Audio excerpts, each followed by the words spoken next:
চারিদিকে কত কিছু ঘটছে, মুখে মুখে ঘটনা যা রটছে, আড়ালে প্রকাশ্যে যা বলছে, তাই নিয়ে ক্যামেরা চলছে, ক্যামেরা চলছে, ক্যামেরা চলছে, ক্যামেরা চলছে। ঐতিহ্যবাহী গ্রন্থাগার দিবসকে স্মরণ ও উপলক্ষ করে জীবনমোহিনী ঘোষ পার্ক পাবলিক লাইব্রেরি এক অভিনব সাংস্কৃতিক অধিবেশনের আয়োজন করেছিল দক্ষিণ কলকাতার হরিদেবপুর অঞ্চলে। পশ্চিমবঙ্গ সরকারের লোক ও উপজাতীয় সাংস্কৃতিক কেন্দ্রের সৌজন্যে অভিনব পুতুল নাচ সম্বলিত আদ্যন্ত শিক্ষামূলক এক উপভোগ্য নাটক মঞ্চস্থ হয়। উদ্দেশ্য সাহিত্য পাঠ তথা বই পড়ার আগ্রহকে সঞ্চারিত ও বিকশিত করা, পাঠক পাঠিকা নির্বিশেষে কিশোর কিশোরী শিশুদের গ্রন্থাগারমুখী হতে উৎসাহ দান করা। জীবনমোহিনী ঘোষ পার্ক পাবলিক লাইব্রেরি এবং পুতুল নাচের ইতিকথায় শীর্ষক অনুষ্ঠান সম্পর্কে সভাপতি বাসুদেব সাহা ও সম্পাদক জয়দেব রাহা মহাশয় আমাদের জানালেন, লাইব্রেরিটি 2003 সালের 3রা জানুয়ারি উদ্বোধন হয়েছিল। শুভ উদ্বোধন করেছিলেন এশিয়াটিক সোসাইটির তৎকালীন সভাপতি অধ্যাপক অবলেন্দু দে। তখন আমরা 256টা বই নিয়ে পাঠাগার শুরু করি। এখন আমাদের বইয়ের সংখ্যা 10,000 অতিক্রম করেছে। এখন পাঠক সংখ্যা 150। প্রথমে আমরা গল্প, প্রবন্ধ, উপন্যাস, শিশু সাহিত্য, ধর্মীয় গ্রন্থ, তারপরে কবিতার বই এই দিয়ে আমরা শুরু করেছিলাম। পরবর্তীকালে প্রয়োজনের তাগিদে আমরা পাঠ্যপুস্তক রাখা শুরু করি। প্রচুর স্টুডেন্ট আসতে থাকে বইয়ের জন্য, পাঠ্যপুস্তকের জন্য। আমাদের একজন পাঠক এখন নাসার বিজ্ঞানী, তিনি হচ্ছেন সুদীপ চক্রবর্তী। আমার পেছনে যারা আছে তারা সবাই এই পাঠাগারের পরিচালনা পর্ষদের সদস্য। আমরা এই বিভিন্ন রকম প্রোগ্রামের মাধ্যমে ছাত্রছাত্রী এবং অঞ্চলের অধিবাসীবৃন্দকে লাইব্রেরি এবং বইয়ের প্রতি আকর্ষিত করার জন্য বিভিন্ন অনুষ্ঠান, বিভিন্ন কর্মসূচি গ্রহণ করাতে ধীরে ধীরে দেখতে পাচ্ছি যে তারা আবার লাইব্রেরি মুখো হচ্ছে, বই মুখো হচ্ছে এবং তারা বই নিচ্ছে এবং বিভিন্ন বইয়ের ডিমান্ড দিচ্ছে যে আপনারা এই ধরনের বই আনুন, আপনারা সাহিত্যের এরকম কবিতার বই আনুন, এমনকি ছোট গল্পের বই আনুন, কমিক্সের বই। রিসেন্টলি আমাদের 2টি বাচ্চা কমিক্সের বই আনার জন্য আমাদের এখানে রিকুইজিশন দিয়েছে। আমরা সেইগুলো যতটুকু সম্ভব, কেন আমাদের আর্থিক সচ্ছলতা খুব বেশি নয়, তার মধ্যে থেকেও আমরা সেই বইগুলো এনে তাদের সরবরাহ করার চেষ্টা করছি। ইন্টারনেট বা অন্যান্য ব্যবস্থা তো থাকবেই, তার সঙ্গে সঙ্গে লাইব্রেরির বই বা পুস্তক এমন একটি জিনিস, বই এমন একটা জিনিস যা অধ্যয়ন করলে তার নিজস্ব ব্যক্তিত্ব এবং অন্যান্য সমস্ত রকম জ্ঞানের পরিধি অনেক বৃদ্ধি পায়। বারুইপুর গঙ্গারিটি পাপেট থিয়েটারের কর্ণধার ডক্টর প্রদীপ সর্দার ভাগ করে নিলেন তার অভিজ্ঞতার কথা ক্যামেরা চলছে সঙ্গে। হারিয়ে গেছে পুতুল নাচ। এটা আমাদের বাংলার একটি প্রাচীন ঐতিহ্যবাহী শিল্প পুতুল নাটক। এটা পারফর্মিং আর্ট, এটাকে যত পারফর্ম করানো হবে তত এ বেঁচে থাকবে। বর্তমান দিনে দাঁড়িয়ে কোথাও কোনো অ্যারেঞ্জ হয় না, পুতুল নাচের কোনো অনুষ্ঠানেই নেই। তো যদি কোথাও একটা আত্রা হয় বা সেখানে দেখতে পাচ্ছি দর্শকের কিন্তু প্রচুর উৎসাহ আছে, দেখার যে ইচ্ছাটা সেটা খুবই প্রবল। সম্প্রতি আমি যাদবপুর বিদ্যাপীঠ থেকে শুরু করে মালদা কলেজ এবং রবীন্দ্রভারতী বিশ্ববিদ্যালয়ে আমি এই পুতুল নাটক নিয়ে কাজ করাই। সেখানে গিয়ে আজকের প্রজন্মের ছেলেমেয়েরা শিখতে চাইছে, আর আমরা খুব সহজ পদ্ধতিতে পুতুল নাচটাকে বিশেষ করে আজকের প্রজন্মের কাছে তুলে দিচ্ছি। পুতুল নাটক নিয়ে কাজ করলে কি হবে, ভারতের যে ঐতিহ্য একেবারে এই শিল্পটা বাঁচবে এবং ভারতের ঐতিহ্যটা বাঁচবে।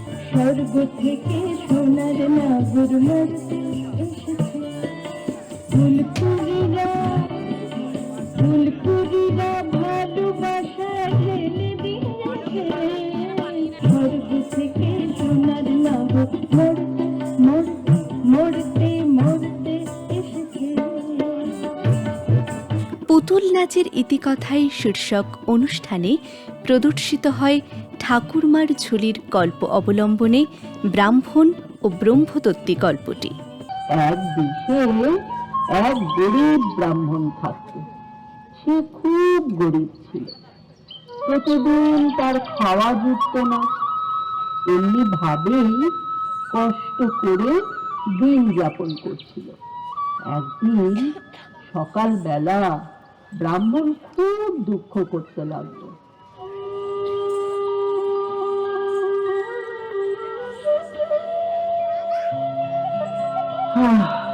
কি যে হলো দেশে, কেউ আজকাল আর পুজোয় ডাকে না। এদিকে এদিকে ঘরে যা ছিল সবই তো প্রায় শেষ। জানি না কাল কিভাবে চলবে। প্রতিদিন গায়ে গায়ে ঘুরে এইভাবে আর কতদিন? হে ভগবান, ভগবান একটু মুখ তুলে চাও। হ্যাঁ গো, আজ কি রান্না করব?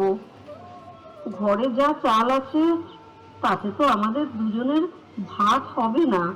আমি সকালে কিছুটা কচু আর ওই কলমি শাক তুলে এনেছি, ওটা না হয় সিদ্ধ করে নেব, কিন্তু চাল যা আছে ও দিয়ে তো ভাত হবে না।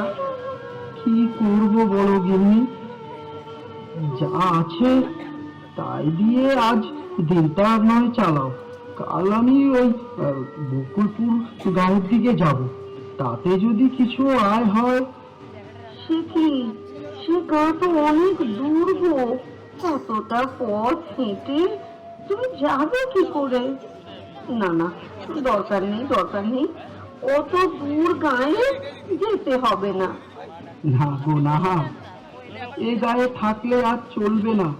দেখছো তো একে তো মানুষের পুজো আচ্চার মতি নেই, তার উপর যে কয়েকটা পুজো হয় সবেতেই তো ওই মনোহর ভট্টাচার্যের ডাক পড়ে। আমায় আর কেউ ডাকে না। তুমি এ গায়ের পুরনো পুরুষ, তোমাকে না দেখে ওই মনোহর ভট্টাচার্যের মন্তর যদি গায়ের লোকের ভালো লাগে, তাকে যদি তাদের কাজ উদ্ধার হয়, তাহলে হোক, আমরা আর কি করব? না খেয়ে মরা ছাড়া আর তো কোনো উপায় নেই। সবই আমার কপাল গিন্নি, সবই আমার কপাল। ভগবান আমাদের কপালে এমন দুর্দিন কেন দিল? আমরা তো কোনোদিন কারো কোনো ক্ষতি করিনি, কোনো অন্যায়ও করিনি। শোনো শোনো শোনো সকল প্রজাগণ, আজকে গায়ের কাছারিতে করি আমন্ত্রণ। যার যেমন আর্জি, নালিশ কি আবদার, সবার কথা শুনবেন আজ মহান জমিদার।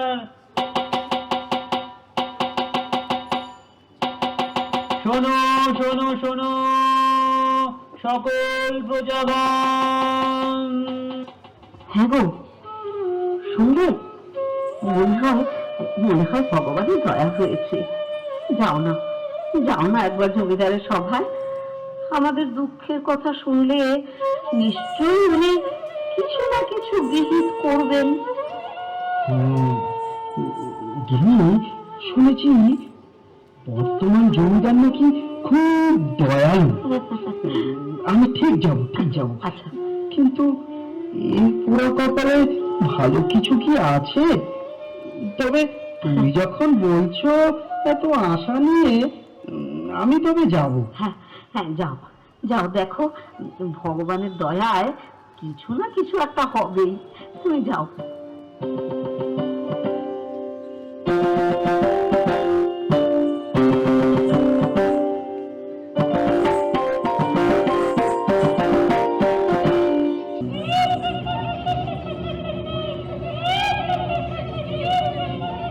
ধীরে ধীরে আমরা এই গাঁয়ের সব জায়গা দখল করে ফেলব। এই গাঁয়ে মানুষের অন্যায় বেড়ে চলেছে দিনের পর দিন, তাই তো আমরা এখানে এসেছি।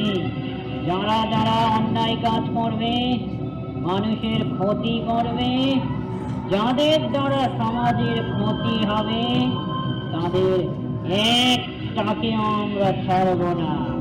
মনে রাখিস কথাটা। মিথ্যে বলা, মানুষকে ঠকানো সবই চলছে হারদাম। নেই নীতিবোধ, কারণ নেই। আর সহ্য করা যাচ্ছে না।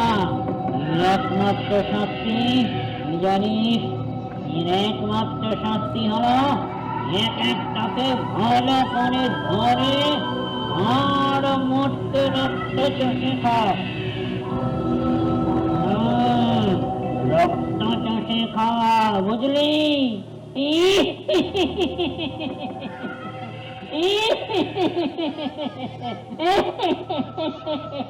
কাউকে ছাড়বে না, অন্যায় যারা যারা করি।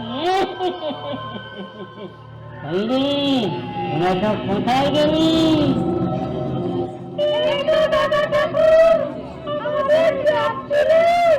ওই দেখ কে আসছে যেন। আজ ওর দিন শেষ, ওর জয় ঘন্টা বেজে গেছে।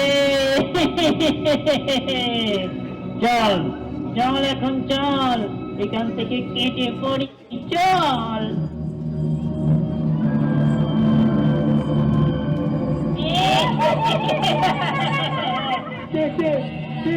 আমাকে ছেড়ে দাও, আমি কিছু করিনি, আমাকে ছেড়ে দাও। তুই মানুষকে ঠকাস, তুই মানুষকে ঠকিয়ে মানুষের ক্ষতি করিস। আমি সব দেখি। আমি কিচ্ছু করিনি, সব মিথ্যে মিথ্যে, আমাকে তোমরা ছেড়ে দাও, আমি পায়ে পড়ি, ছেড়ে দাও। পেয়েছি তোর ঘাড় মোটকে আমরা রক্ত খাবো। আজ তোর মৃত্যু আমাদের হাতে। চল চল, তোর রক্ত খাবো এখন।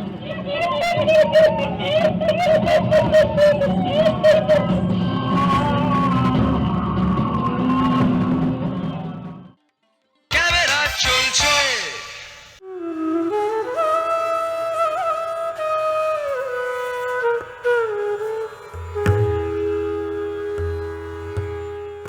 কলকাতার ওয়েলিংটন স্কোয়ারের ভুটিয়া মার্কেট প্রত্যেক বছরের মতো এবারও বসেছিল তাদের পসরা নিয়ে।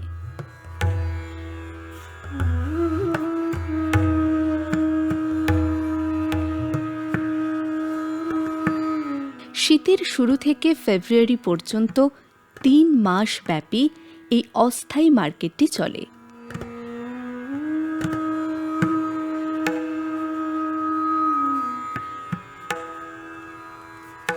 অন্যান্য বারের তুলনায় এবারে কলকাতায় ভালো ঠান্ডা পড়ায় বেচাকেনায় ভালোই প্রভাব পড়েছিল। শীতের শুরুতে কেনাকাটা ভালো হলেও এখন অনেকটাই মন্দার দিকে। কিছু বিক্রেতার প্রতিক্রিয়া শুনেনি। ये साल ठंडा बढ़िया गिरा है, मोटा मोटी सामान हम लोग जो एवरेज से लाते हैं ख़त्म हो गया है। अभी तक तो ठीक ही चला। नवंबर 1 तारीख से शुरू होता है। लास्ट टाइम से अच्छा ठंडा गिरा ना, इसकी वजह से लेकिन ये दुकान भी मेरा बहन का है, बहन ने हमको आप वहाँ लगाओ पड़ा। हम खास करके मेरे पाँव में तरह थे, ठंडा के चक्कर से आया है ना, वहाँ रह नहीं सकता है, फिर इधर आया। बस ये तो कुछ नहीं है, ये हमारा अपना खास बिजनेस नहीं है। এবার তো আমাদের বেচাকেনা খুব ভালো হয়েছে, অন্যান্য দিনে বছরের থেকে এই বছরে ঠান্ডাও বেশি পড়েছে আর আমাদের বেচাকেনা ভালোই হচ্ছিল। বাচ্চা থেকে বড়দের রকমারি রঙের এবং স্টাইলিশ পোশাকের পাশাপাশি মহিলাদের বাহারি সব শীতের পোশাক রয়েছে এখানে।